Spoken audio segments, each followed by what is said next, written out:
सुनो सुनो मैं छोटा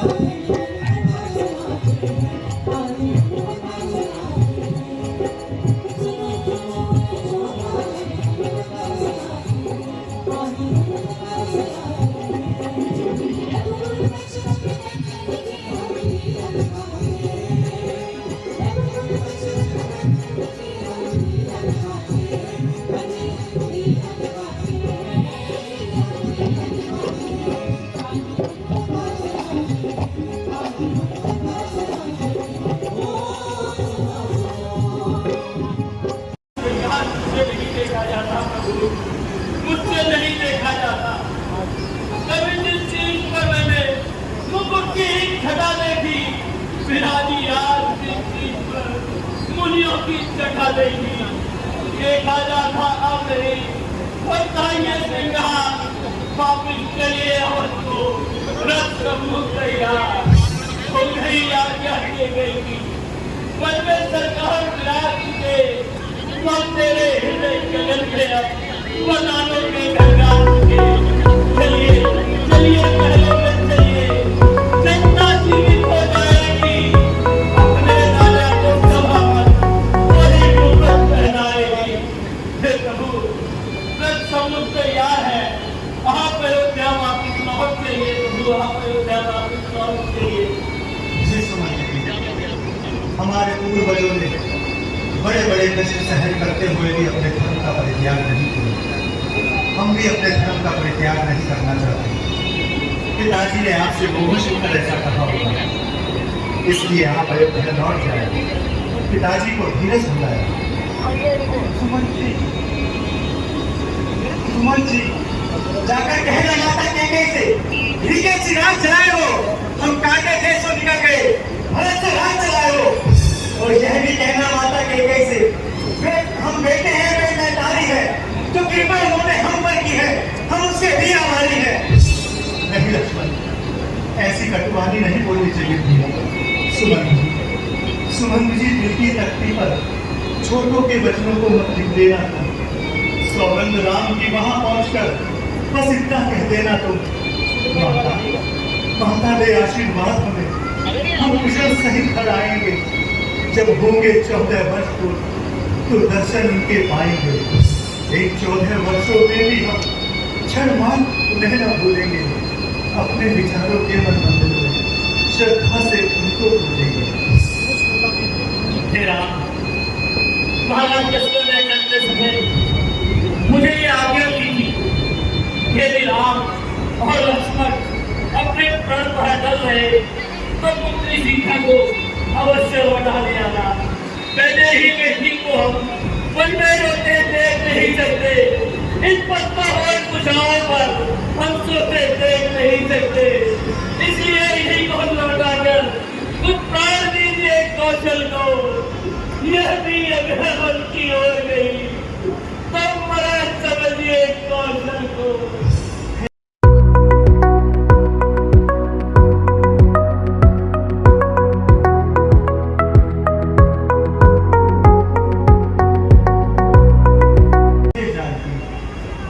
अयोध्या लौट जाओ, माता पिता कुटुंबी जनों को धीरज बजाओ। सूर्य की प्रभा भी सूर्य से अलग रह सकती है, क्या चांद की चांदनी उनसे अलग रह सकती है। हे आर्य श्रेष्ठ मंत्रीगण, अब मैं आर्य पुत्र की छाया हूँ, इनसे ही सब संबंध मिले, मैं तन मन से इनकी भाया हूँ। है आप ससुर संकट वाले, मैं पुत्र वधू अयोध्या की हूँ, क्या उचित अनुचित के हुए मैं पुत्री समाप्ति हूँ। जिन चरणों को पाकर मैंने सारा संसार बनाया है, उनके ही अंग संग रहूं, इसमें ही धर्म समाया। इसलिए हे आर्य श्रेष्ठ मंत्रीगण, मुझे अपने साथ अयोध्या आने को न करें, अयोध्या आने को न करें। सुमंत जी, अब आप और विलंब ना कीजिए, अति शीघ्र अयोध्या को प्रस्थान कीजिए।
भाई केवलराज,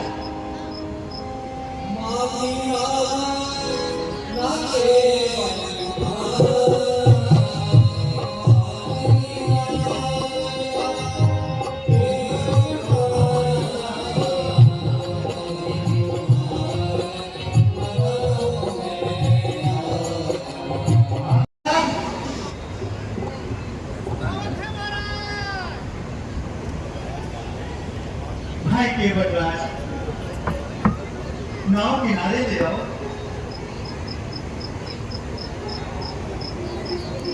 हमें गंगा के पार जाना है।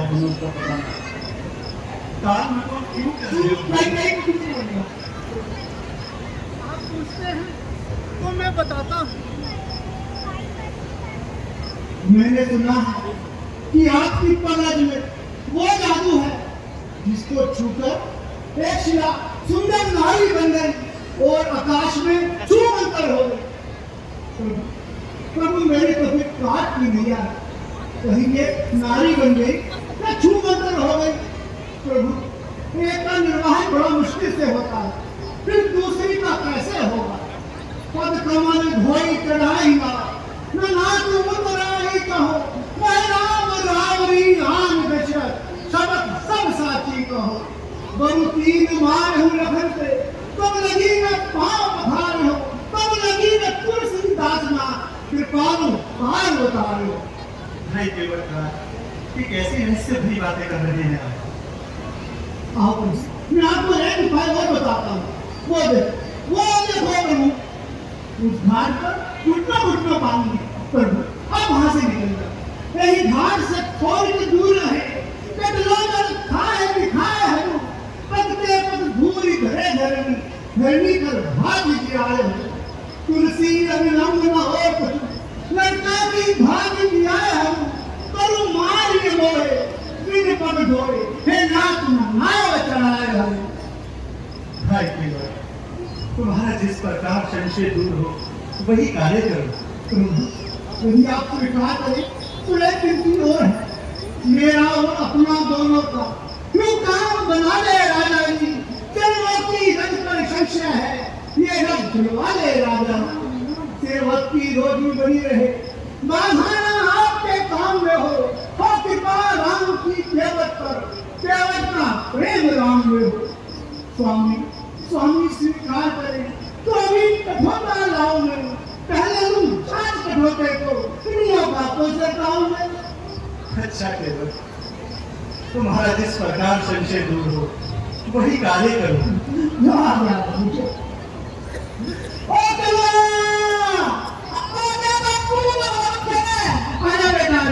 बेटा बेटा देख, ठाकुर जी आए हैं, ठुकराई भी आई हैं और छोटे ठाकुर आए हैं। बेटा आशीर्वाद दो।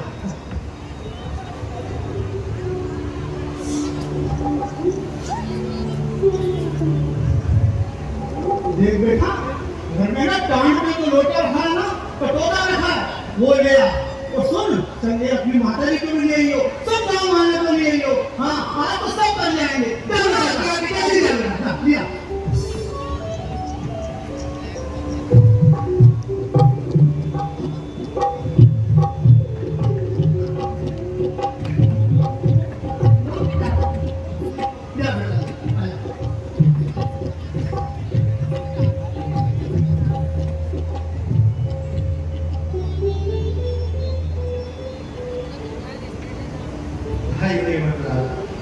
शीघ्र भाव हुए, हमें एक पाँव पे खड़े खड़े बहुत कष्ट हो रहा है। यदि आपको कष्ट हो रहा तो आप अपना है हाथ पर सिर पर रख लीजिए, इससे आपको सहारा मिल जाएगा और मैं भी कर जाऊंगा। बहुत इस प्रकार प्रभु से आशीर्वाद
देवी, ये आप क्या कह रहे हैं? प्रभु, आपकी चरण पर धोकर जो तुमने मेरे प्राप्त किया है, उससे बड़ी बुराई और क्या हो सकती है प्रभु? आप तो मेरे जन्म निर्माण तक ही सब पाप कर गए प्रभु। और फिर प्रभु मल्लाह से मल्लाह ही लेते हैं। क्या कहा केवटराज? हम मल्लाह? महाराज न हो छोटे सरकार, मैं समझाता हूँ। मेरा घर कुछ तरीके तक तुम रहते जग जग निर्गत हो। मैं गंगा का ही माझी हूँ, तुम भर साकर के केवट। अपने को नहीं समझते हो, मेरा ऋण वही चुका देना। मैंने है गंगा पार किया, आप भव से पार लगा लेना। नाई से ना नाइए, धोबी ना धुलाइए, देते मजदूरी मोरी बात ना बिगाड़िए।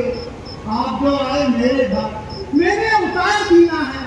मैं जो आऊं तोरे घर, मोह को भी उबालिए, पर हो मोह को भी उबालिए। भाई केवटराज, मैंने तुम्हें अपने चरणों की अविरल भक्ति प्रदान की।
मुझे आशीर्वाद दीजिए कि 14 वर्षों पश्चात मैं आर्य और देवर लक्ष्मण सहित सकुशल लौटकर आपकी यूं ही पूजा करूं। हे रघुवीर प्रियतम जानकी, सुनो, तुम्हारा प्रताप इस जगत में किसी नहीं पाना। सब सिद्धियां तुम्हारे हाथ जोड़े तुम्हारी सेवा करती हैं। तुमने जो मुझको यह विनती सुनाई है, यह तो मुझ पर ही कृपा की है और मुझको ही बढ़ाई की है। हे देवी, मैं अपनी वाणी सफल होने का आशीर्वाद देती हूँ। तुम अपने प्राणनाथ और देवर सहित अयोध्या कुशल पूर्वक लौटो। तुम्हारी सारी मनोकामनाएं पूरी होंगी और तुम्हारा सुंदर यश जगत में छा जाएगा। पूरी गंगा मैया की जय। पूरी गंगा मैया की जय।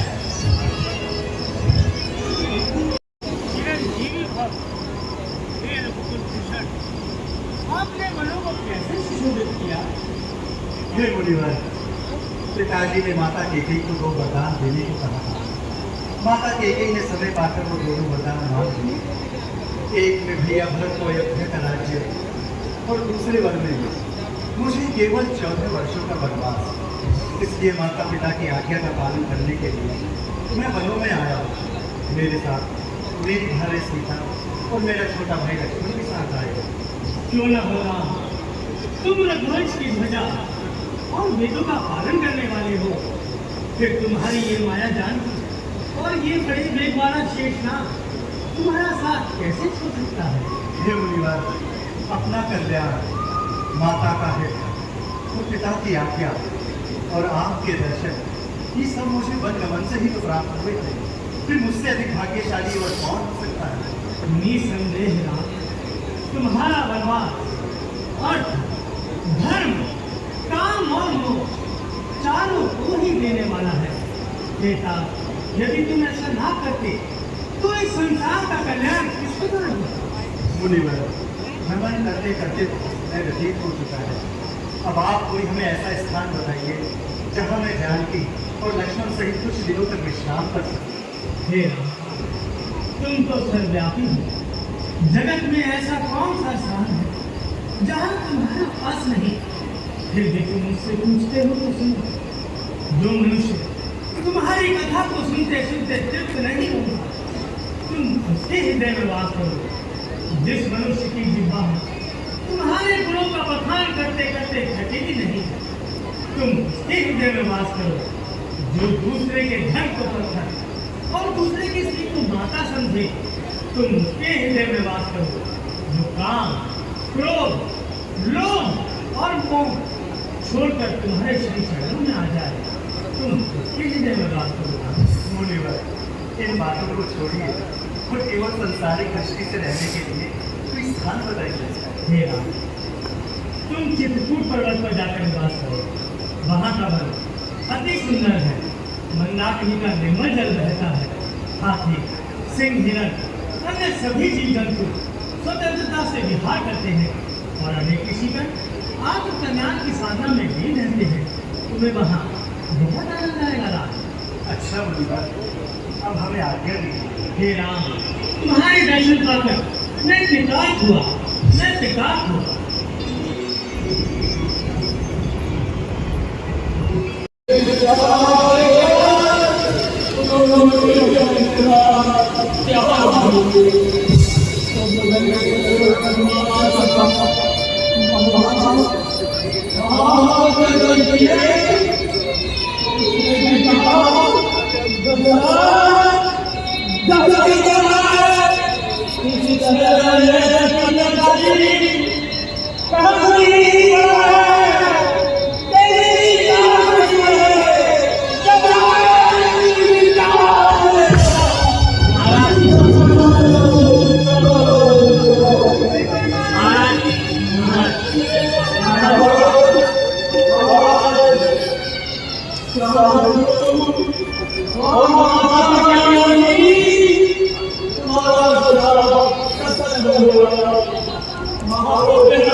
तुम शीघ्र जाओ और महात्मा को मेरा संदेश दो कि पुनर्गुरुदेव ने शीघ्र बुलाया है।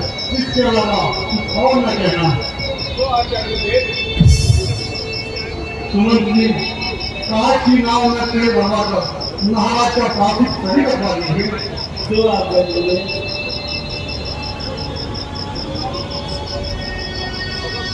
पापा।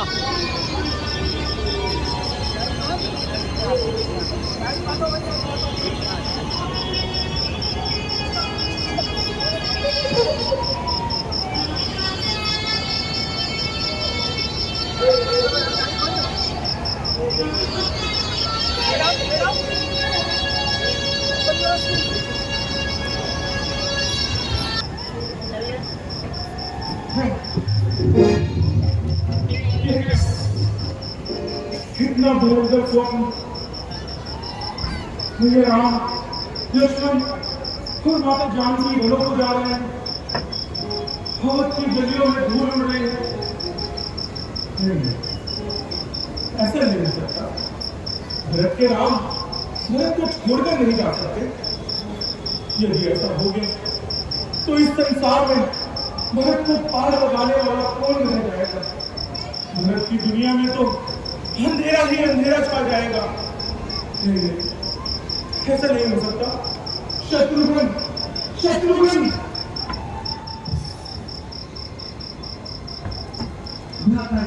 माता जी क्या हुआ? आप अभी तो जा रहे हैं।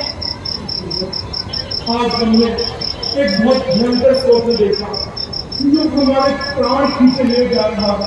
स्वप्न? कैसा स्वप्न माता जी?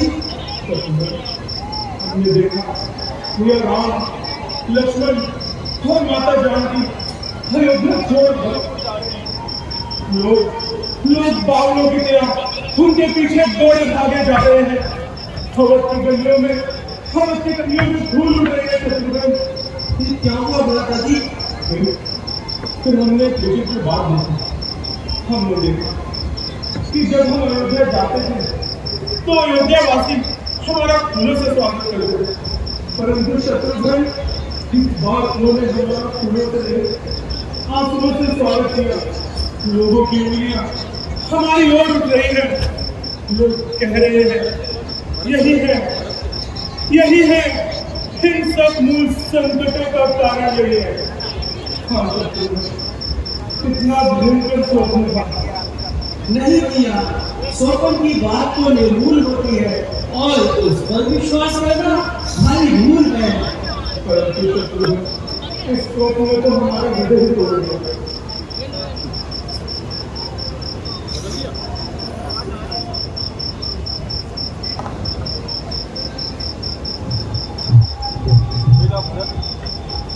अयोध्या से गुरु वशिष्ठ का संदेशा लेके आया। हाँ, मैं तो पहले ही कह रहा था अवश्य कोई समाचार आने वाला है। मैं जो कहा मैं उससे मिलना चाहता हूँ। उससे अभी आता हूँ।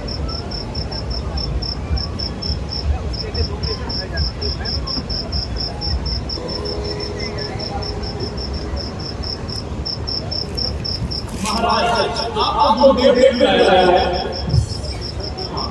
अच्छी बात करो। अयोध्या में सब प्रकार के पूछे तो है।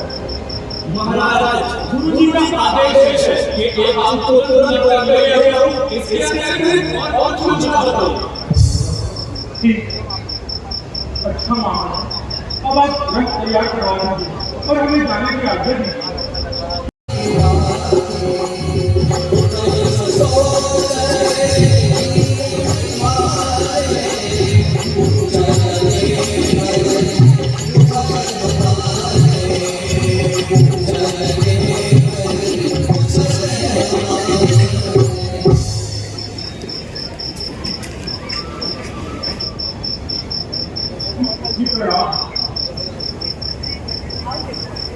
तुमने तो आने में बहुत देर कर दी। कहते हैं तुम्हें सब कुशल से तो है। हाँ, सब प्रकार से कुशल से। परंतु माता, कि आज आपने कैसे वस्त्र पहन रखे हैं? पिताश्री, मुझे राम लक्ष्मण समान। बेटा, पहले थोड़ा विश्राम कर लो, थोड़ा जलपान कर लो, फिर सब ज्ञात हो जाएगा। नहीं माता, जब तक मैं उनके दर्शन नहीं कर लूंगा मुझे चैन नहीं आएगा। बेटा, मैंने कहा ना, मैंने सब ठीक कर रखा है। क्या ठीक कर रखा है? बताओ, शीघ्र बताओ। पिताश्री, ये राम लक्ष्मण कहाँ है? बेटा, मंत्रा ने मुझे सही समय पर सही, वरना सारा का सारा काम बिगड़ जाता और आप बनने के अपने कुछ भी हाथ नहीं आता। ये आप कैसी बातें कर रही हो माता? पहले जो कुछ मैं पूछ रहा हूँ उसका उत्तर दो। मैं कह तो रही हूँ, मैंने सब ठीक कर रखा है, परंतु क्या माता जी? परंतु राम के बन जाने के बाद महाराज का स्वर्गवास हो गया।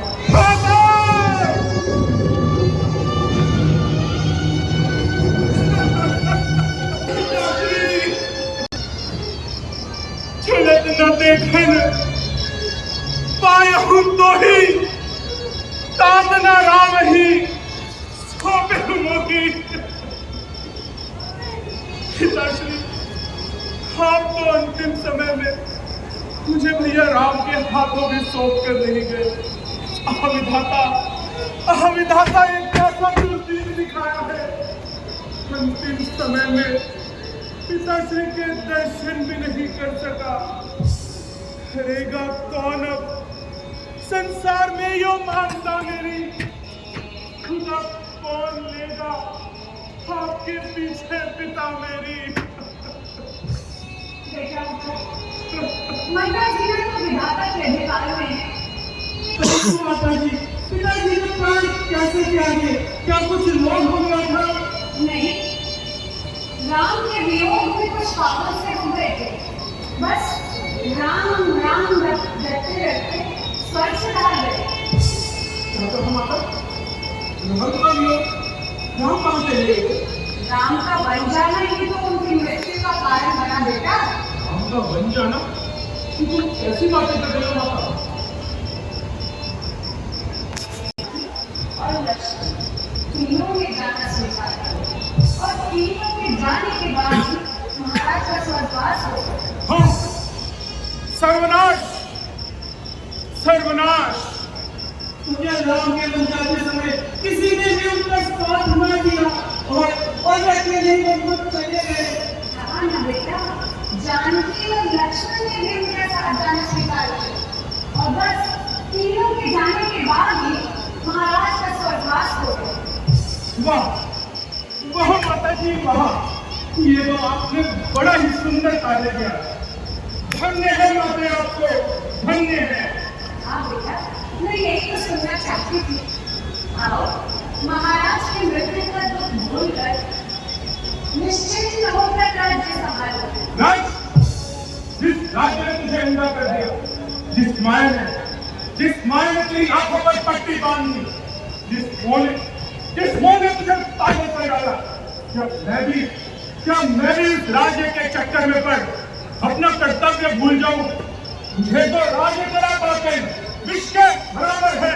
जिसे तू राज्य कहती है वह जंगल और पत्थर है। राज्य का इस प्रकार आदर करते हैं भारत। इस बात को भलाई कहती हो, इस अन्याय को अच्छाई जानती हो। नीम को जल से अलग कर देना भी क्या भलाई है? जड़ों को काट कर पत्तों को सींचना भी क्या भलाई है? पिलाया विष मुझे, अच्छा किया है प्यार है तूने, उजाड़ा मुझको दुनिया से, किया कार्य है तूने। देखा तीर छाती से, किया है पार है तूने, लगाए घाव पर मेरे गर्म अंगारे है तूने। मैं समझा, खूब समझा, आज तेरी प्रीति नागिन की कहा सीधी है तूने। है पापिन, यह रीति नागिन की। मेरी भलाई का ये सिला देती हो। राम, तुम नहीं जानते कितने मुश्किल के साथ तुम्हारे लिए मैंने महाराज से एक वरदान प्राप्त किए थे। वरदान मांगते समय तेरी जीवन करने के लिए मेरे मुंह में कीड़े क्यों ना पड़ गए? राम लखन से भाई, जननी तू जननी भाई, विभीषण कुछ न बताए। हे माता, तूने तो कुल का सभी प्रकार से नाश कर दिया। यदि तेरी ऐसी ही इच्छा थी तो तूने मुझे जन्म देते मार क्यों न डाला? मुझे सूर्यवंशी पिता और भैया राम लक्ष्मण जैसे भाई मिले, परंतु जननी जन्म देने वाली तू क्यों हुई? विधाता के आगे किसी का वश नहीं चलता। फिर राजा ने तेरा किस प्रकार विश्वास कर लिया? जहन पड़ता है मृत्यु के समय विधाता ने उनकी बुद्धि को हर लिया था, अन्यथा आज यह दिन नहीं देखना पड़ता।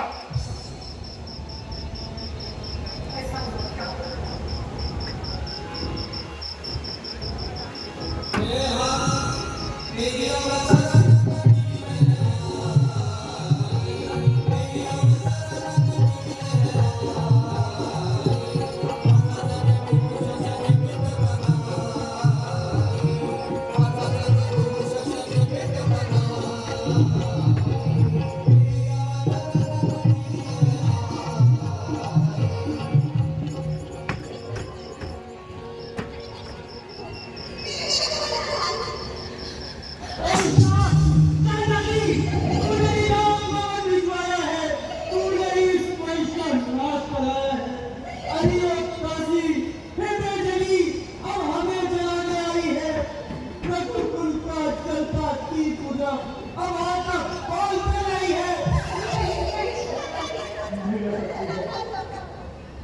भैया तुम्हें जाने दो, स्त्री को मारना ठीक है। माँ तुम मुझे ये बताओ, वो सूक्ष्म सीता माता मन में क्यों कर रहती होगी?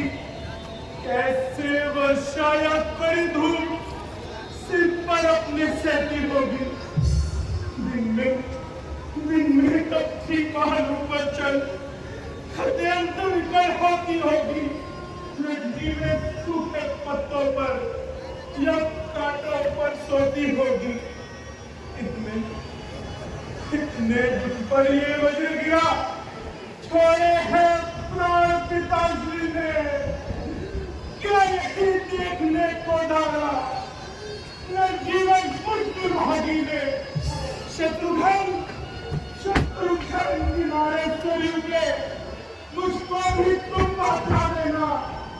जब को पिता का दाहन मेरी भी चिता जला देना, मेरी भी चिता जला देना।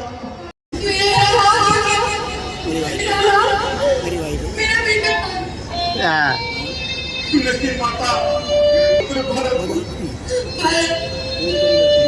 माता श्री, मेरे कारण ही भैया राम को वन जाना पड़ा। मेरे कारण ही पिताश्री का स्वर्गवास हुआ। मेरे कारण ही आपने यह संताप भोगा। हाय केकई तू 5 क्यों न रह गई? तेरी कोख से जन्म लेते मुझे काल क्यों ना खा गया? सिर्फ करने ना पड़ते इस तरह अपमान के बदले। यदि तू मांग लेती माफी वरदान के बदले। नहीं पुत्र, माता को क्यों दोष देते हो? ये तो हमारे कर्मों के फल है।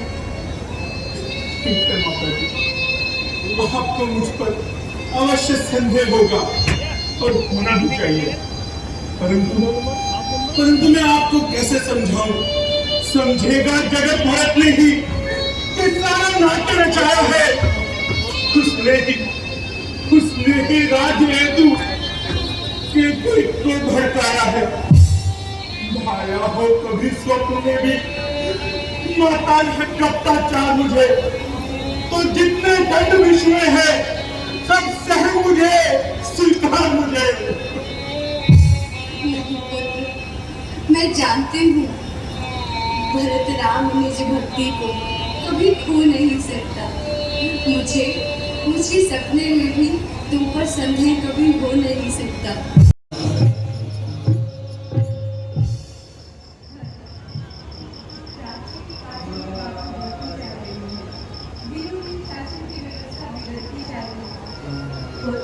मन को समझा और उत्तम रीति से शासन चला। ये कैसे हो सकता है? जिस राज्य के अधिकारी मुझे श्री राम है, उस राज्य का अधिकारी मैं कैसे बन सकता? सुंदर प्राण से देगा जीवन कहाँ होगा? करूंगा राज्य मैं अपना, राम का दर्शन जहाँ होगा। अज्ञान का मत हो, रम में न पड़ो, कोई प्रवर है, परमात्मा का नियम अटल है। जो बीत गया उसे भूल जाओ। और चंद्र के बिना रजनी, दीपक के बिना घर और कमल के बिना तालाब सुना होता है, उसी प्रकार बिना राजा के नगर भी सुना होता है। इसलिए शुभ दिन और शुभ मुहूर्त देखकर रघुकुल की गद्दी पे विराजमान हो जाओ पुत्र। किंतु सुबह निकल जाने के बाद कुछ इस काम करने जाता है। अब आप मेरी ड्यूटी सुन लीजिए और मेरी योग्यता के अनुसार मुझे शिक्षा दीजिए। राज नहीं गुरु कीजिए, मुझको यह वरदान, अटल रघु निज धर्म पर खिले रहे बलवान। मैं नहीं चाहता बड़ा बनना, रहने दो छोटा ही मुझको। शासन का अनुशासन मत दो, करने दो सेवा ही मुझको। स्वामी बनना उसका अच्छा जो स्वामी पद समुचित है, सेवक का स्वामी बनना तो अनुचित ही नहीं, कलंकित है।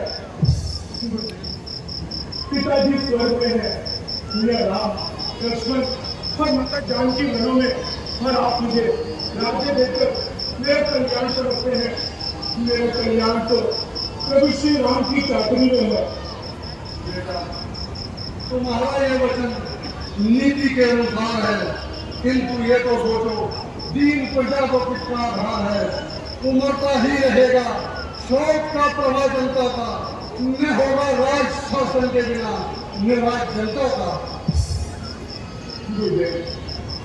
एक तो मैं कई दूसरा मेरे राम के वनवास का कारण और पिता की मौत का कारण की, क्या ऐसे में प्रजा मेरे राज्य में सुख भर पाएगी?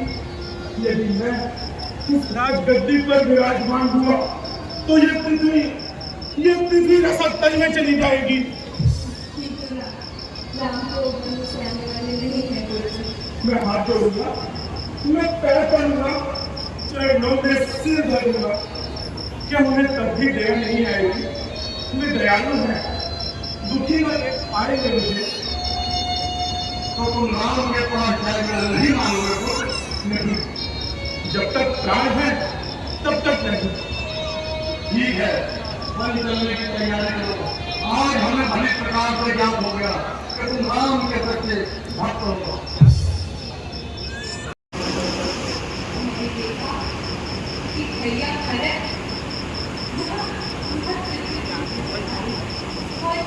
और उनके साथ तीनों माताएं, उनके मुख पर प्रसन्नता का भाव।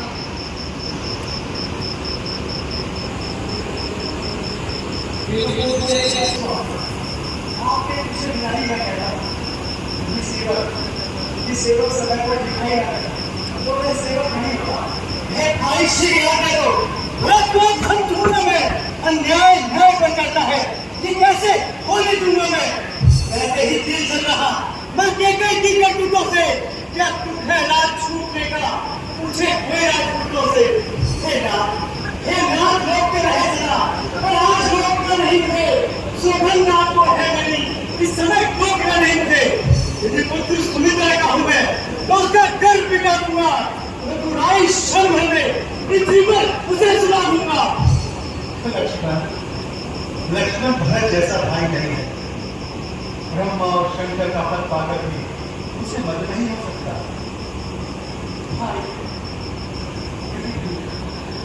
भाई कैसा भाई, कौन सा भाई? भाई था तब था जब वे निर्बल था, आस्तीन का सांप को कभी बुझाऊ का बंधा। भैया उससे कुछ डर नहीं, झगड़ा है पूरे विचारों पे, विश्व में दर्द तोड़ दूं, कुछ खौफ नहीं गुमराहों पे। इसलिए हाथ में है धरना, धरने पर बयान चल रहा, शत्रुओं से मैदान में लक्ष्मण का द्रोह बढ़ रहा। पृथ्वी हो जाए खन, विंध्याचल तिल हो जाए, तूफान समुद्र से उठकर अंबर से जाकर क्यों न टकराए।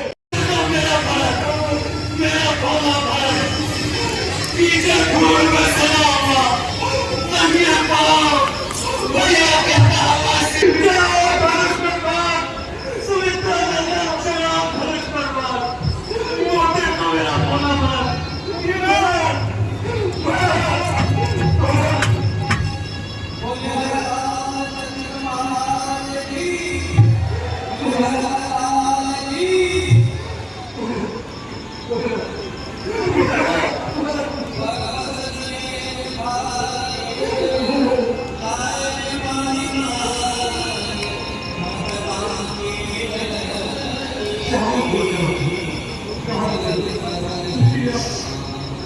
मुझे अपने सिले से मत लगाइए, उससे तो बड़ा अपराध हुआ है। मैं बड़ा धमकी नहीं पकड़े, इसमें तुम्हारा क्या दोष? ये तो सब भाग्य की विडंबना थी। मुझे भैया मेरी बुद्धि वाली केकई ने बड़ी ही कुटिलता की, जो आपको बंधन में भेज दिया भैया। मेरी माता केकई के लिए ऐसे अक्षर तुम्हारे मुझसे उचित नहीं लगते भैया, नहीं लगते।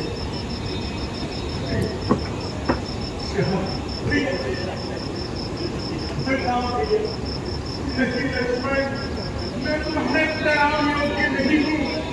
भैया मुझे क्षमा करे, मैंने अनजाने में आपके ऊपर धनुष और बाण उठा दिया था भैया, मुझे क्षमा करे भैया।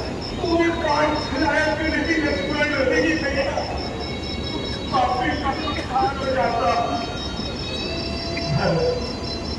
अयोध्या में सब कुशल से तो है, माता पिता गुरु सब कुशल से तो है ना भैया।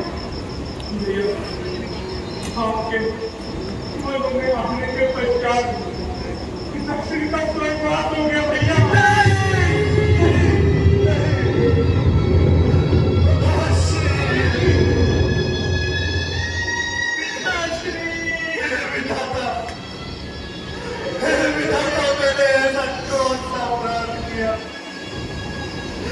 अंतिम समय अपने पिता के दर्शन तक न कर पाया, दर्शन तक न कर पाया। आपसे मिलने गुरुदेव ये शत्रुघ्न सभी महाराज और सजन आए हैं। गुरुदेव प्रणाम गुरुदेव। मैं अपने पिता को वहां को सौंप कर आया। मेरे पिताजी कहाँ है गुरुदेव? वो आवागमन ही संसार का सदा रहने वाला नियम है, और कहा भी गया है जब तक मृत्यु ध्रुव मस्ती, उसे एक न एक दिन जाना ही पड़ता है। आइए गुरुदेव, शत्रुघ्न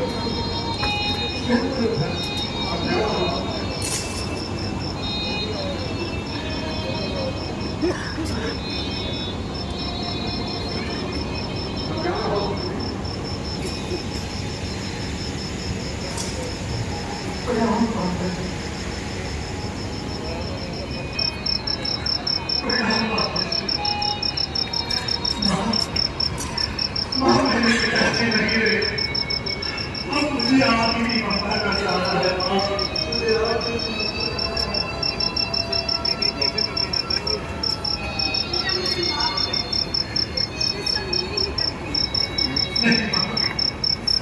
नहीं, इसमें तुम्हारा कोई दोष नहीं। ये तो सब कारण का चक्कर है, तारा का चक्कर। देखिए, प्रणाम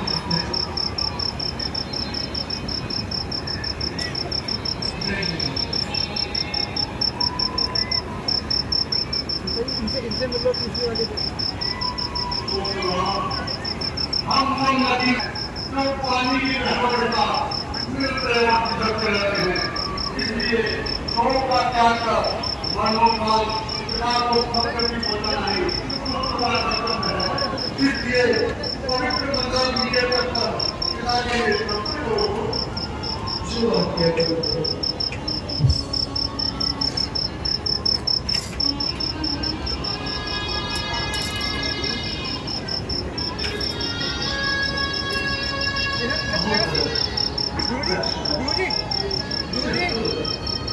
गुरुजी सीन यहाँ करेगा।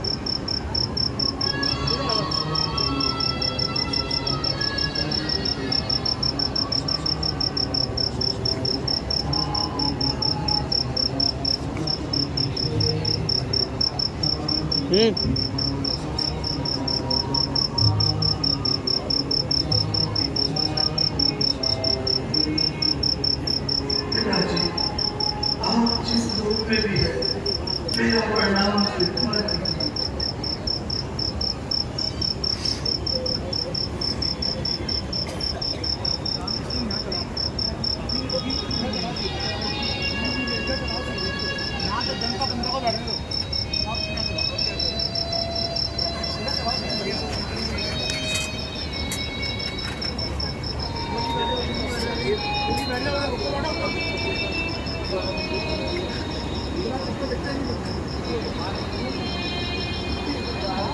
प्रणाम, आप काल की विनय कर लीजिए।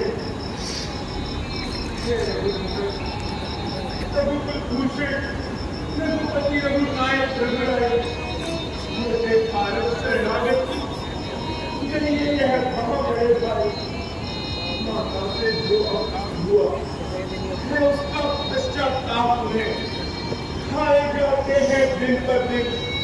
मैं पाप और संताप उन्हें अब उनके जन्म सुधरने का साधन यदि कुछ हो सकता है तो वह यह है करुणानिधि का करुणाकर मन हो सकता है जो देश अवध के राजा है। चले अवध का राज करे, शत्रुघ्न सहित हम वन में रहने का पाप करे। पर ये अनर्थ है, अनर्थ ये बहुत अयोध्या बनती है, करनी है राजा रानी की, पर उसका प्रताप होती है। जैसे भी हो लौटी अवध इतनी तेज भिखारी की ठाकुर जी के मंदिर तक भी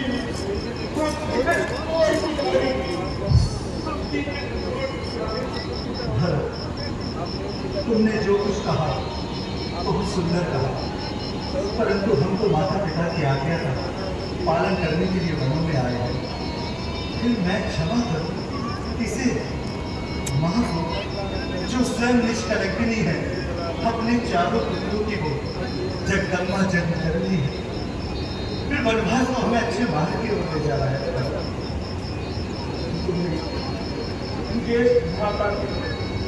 छोटा ना राज कर सकता है, यदि करता है तो मैं अगर ये धन प्राप्त हो गया है, जब बात धन और धन की हो तो कर्मशील क्या कर्म करे। हे भाई आज्ञा देते हो, फिर भाई अधर्म करे। मैं कभी ना दूंगा आज्ञा ये, तुम पाप अनिति अधर्म करो, उपदेश यही होगा मेरा। सत्कर्म करो, सत्धर्म करो। माँ पिता की आज्ञा पालन बेटे का धर्म कहलाता है।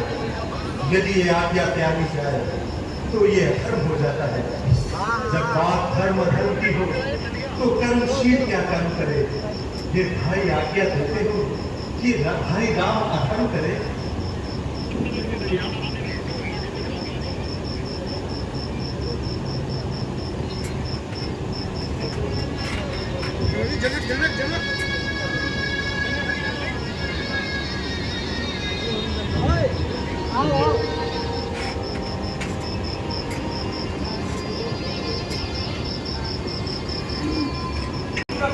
स्वीकार हूँ।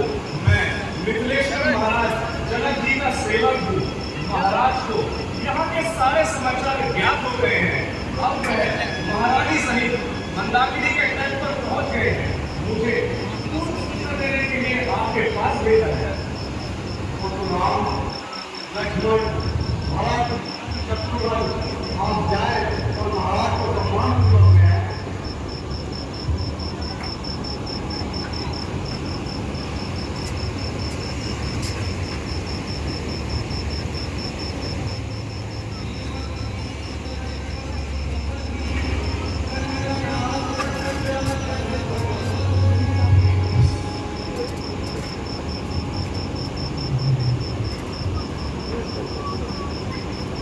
गुरुदेव वशिष्ठ के चरणों में प्रणाम।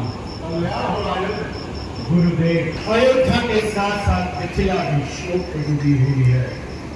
पुत्र राम, लक्ष्मण, भरत, शत्रुघ्न, मुझे तुमको से अयोध्या के सारे समाचार ज्ञात हो गए हैं।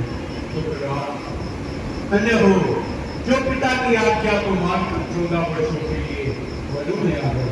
पुत्र भरत, तुम्हारा हाथ पे अमर है।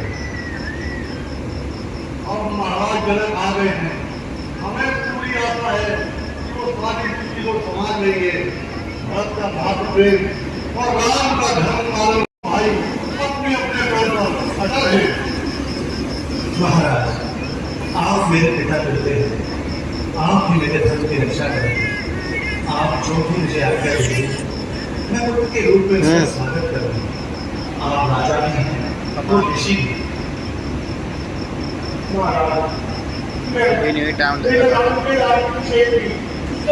टाइम लगेगा ज़्यादा। जब न्याय मेरे पक्ष में है तो मुझे राम के अभिषेक की कट गई, बीच में से फोन आ गया था तुम्हारे फोन का आया था।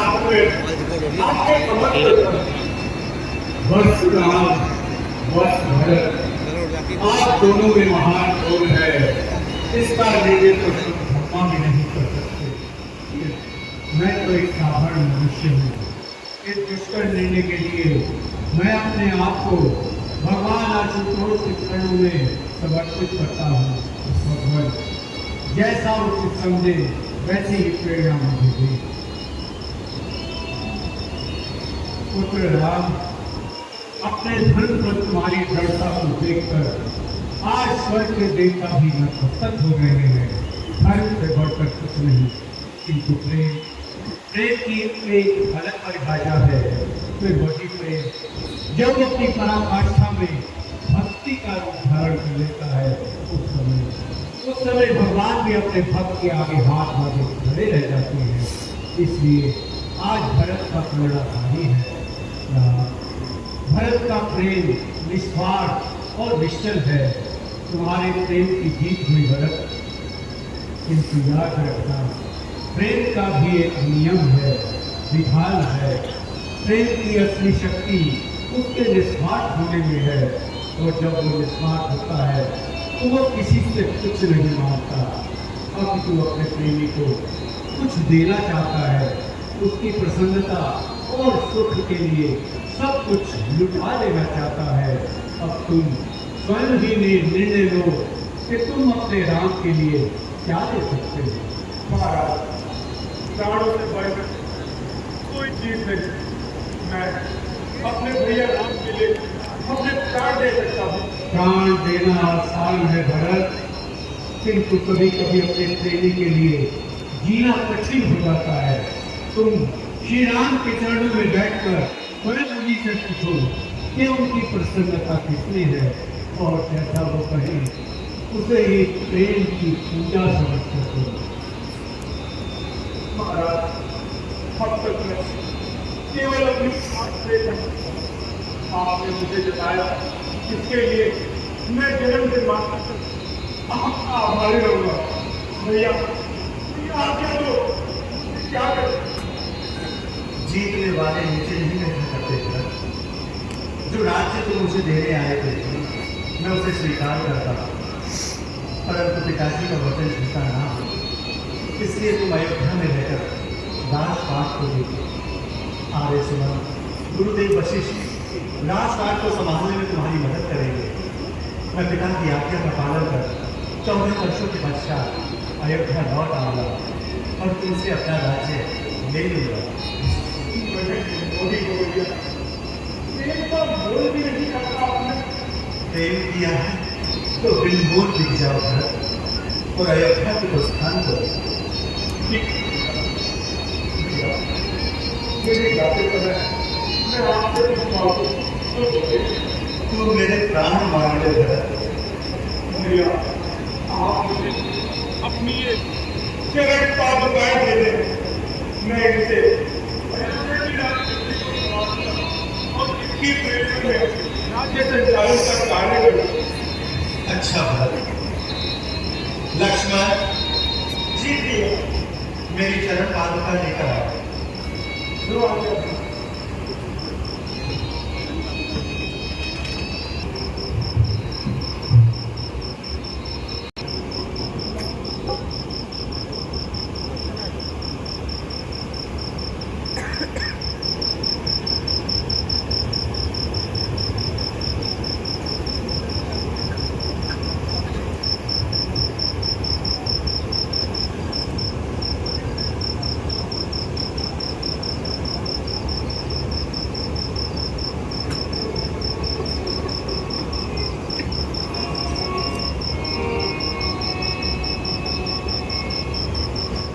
धन्य हो भरत, तुम्हारी जीत हुई। तुम धन्य हो भरत।